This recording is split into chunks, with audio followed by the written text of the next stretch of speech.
thing, bitch. Can I shake that thing, bitch? I better shake that thing. Yo, Tony, I'm a big up. Woman, get pity. Just shake that booty on top. When the beat drop, just keep swinging it. Get jiggy. Get drunk, up, working it. Anything you want, we're gonna toss it deep. I don't take pity. Want to see you get locked on the rhythm of my rod. I'm a living. All right, let's go. I know it's been a minute. Coming back. We back in the Lakers room. So we about to get in it. So before we get going, I just got hit by Woj. Woj just texted me. We got some breaking news. The Suns may waive Chris Paul. Shout out to Corona Premier. So that's an interesting move. Suns waiving Chris Paul, but they got to do it. He's just not. He hasn't been healthy for him. He's done nothing for him in the last 3 years, but cost him about $140 million. So, hey, Chris, I see you. You know where you're going to end up. You heard it here first.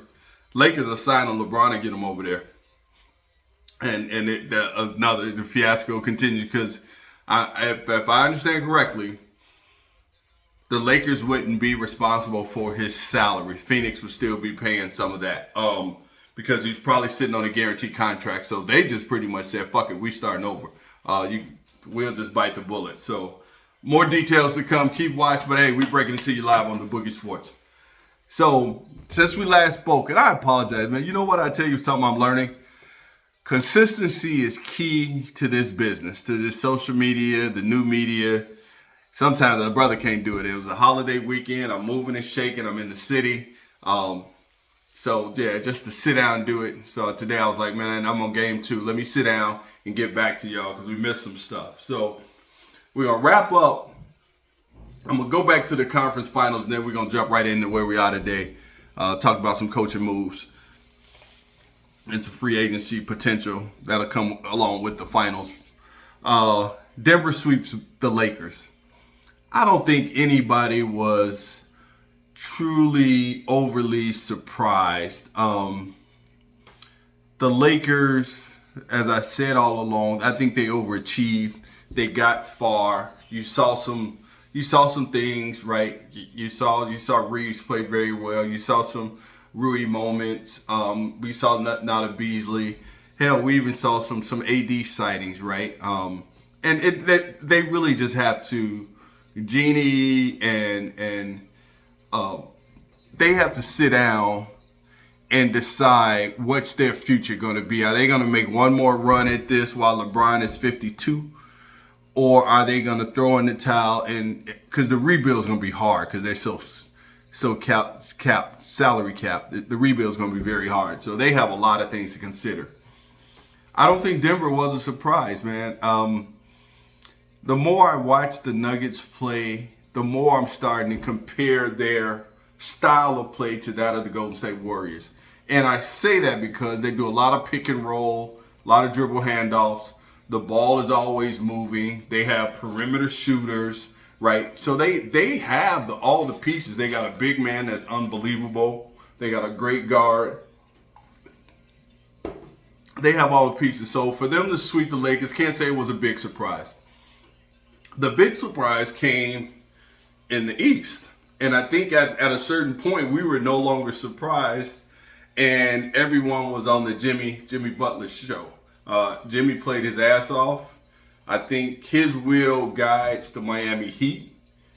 They are not the most talented team, but they're definitely the hardest playing team that you might ever see. When you talk about a group of collectively 7 to 8 guys, undrafted, that come out and just leave it on the floor, that's the Heat. I mean, I know the last time we spoke, we talked about how much longer do we give the Celtics, right?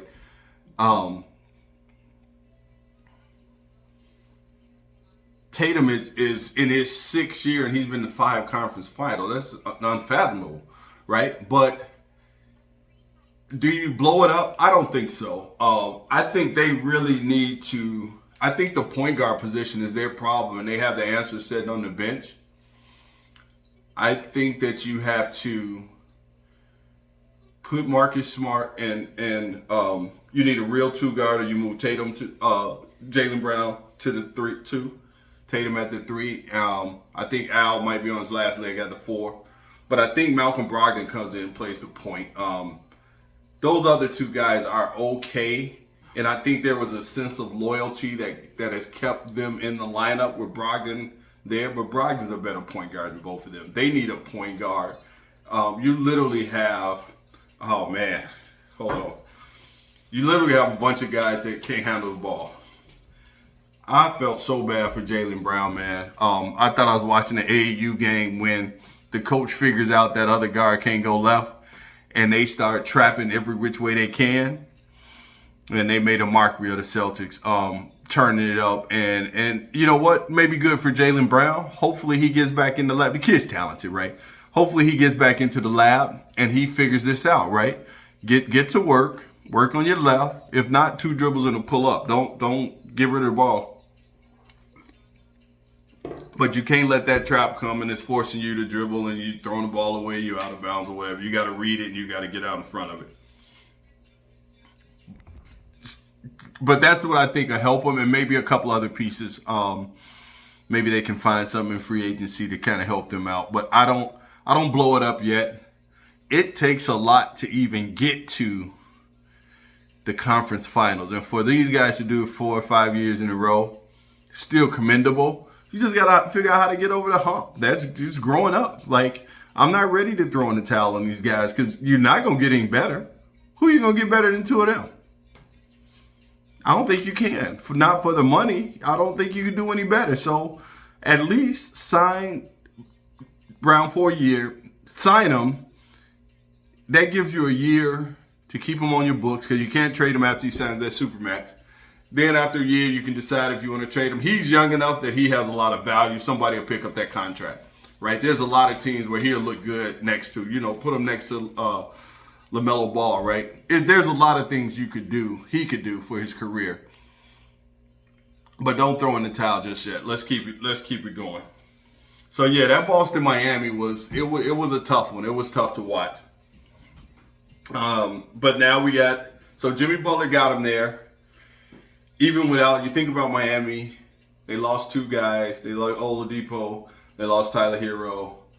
And they are still marching on. They're just the will. Again, I'll go back to their will to play. Spoelstra is probably the best coach in the game. I think he's proven it night in and night out. He adjusts his team. He gets them ready to win. You will never see Spoelstra in a post-game press conference, talking about, well, I didn't do my job and I didn't get them ready to go compete. He's going to get them ready every game. Now we have Miami and Denver. Before I get to that, Miami and Denver, we had a few coaching moves around here. So Nick Nurse went to Let me go back to Vogel went to Phoenix, and him dropping Chris Paul was probably his first move. We have Adrian Griffin in Milwaukee. Why can't I think of where Nick Nurse went? Whatever. I figured I remember. It'll come back. Philly, maybe. I forgot. But what I talked about happening is happening, right? We're just recycling these coaches, man. I know Vogel won in the bubble, but did you really? What's Vogel, Monty Griffin? What do you get? Monty to Detroit. Shout out for Monty. He held out too, and he got the bag. Good for Monty. I think that's great for Detroit. Mikey, I gave you 30 seconds. It's great for Detroit because they have a lot of young talent. And that's what Monty does. Monty has a way to mentor these guys. He's that father figure. He knows how to relate. He knows how to talk to them. He's not that old school yelling down your throat. And now that I think about it, I wonder if Chris Paul kind of initiated this and said, release me, because him and Monty are very tight. The reason he came there was because of Monty. They go way back to Chris Paul's days in Charlotte when he first came in the league and Monty was his coach there. So there's a lot of relationships there that could be a part of why he wanted out. Like, who knows? He may show up in Detroit. Would be great. Now we're thinking. Now let's think about this. He could go to Detroit and be a great mentor for these young guards. Like, he's not taking over for them, but he could be a great mentor for the young guards that Detroit has, and kind of maybe transition into coaching right there with Monty. That would be a street setup for everybody involved, especially the city of Detroit. He doesn't bring championship pedigree, but he definitely brings you a level of basketball IQ that's unparalleled to others in the game. So that might be a great thing for these guys to learn from CP and moving on. So let's keep watching that. That's kind of interesting. Good job, Cal. That's a good one. So Adrian Griffin in Milwaukee, great pickup. Sam Cassell he's going to Boston, which was interesting because I think they already know Udoka in Atlanta. He's going to take a lot of that Celtic staff.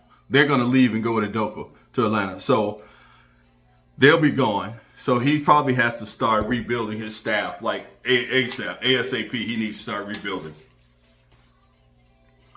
But again, just rotating coaches, guys. We got to get over that. I would like to see Sam get a head coaching job somewhere.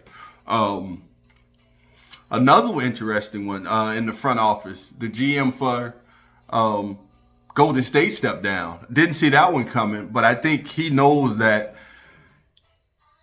he has a job coming in front of him that probably would not be well received because they have some decisions to make. There's a lot of money out there between Clay, Steph, Draymond, Mitchell Wiggins.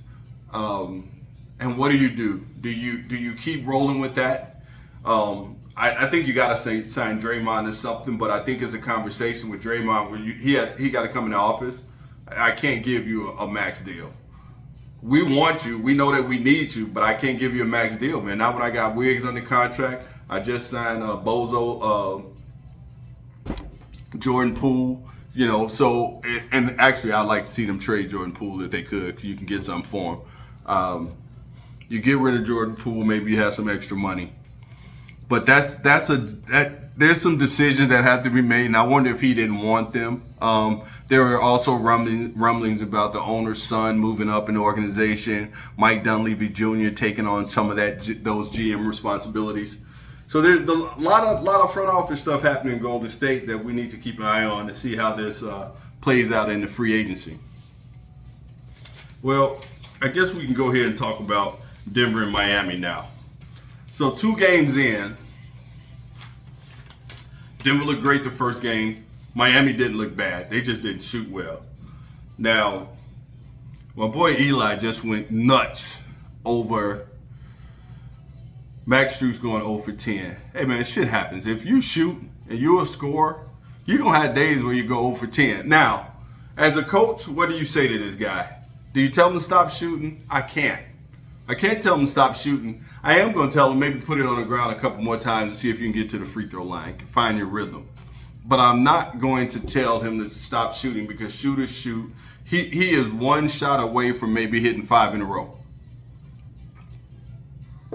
So Eli, you saw what he did the next game. The shooters keep shooting.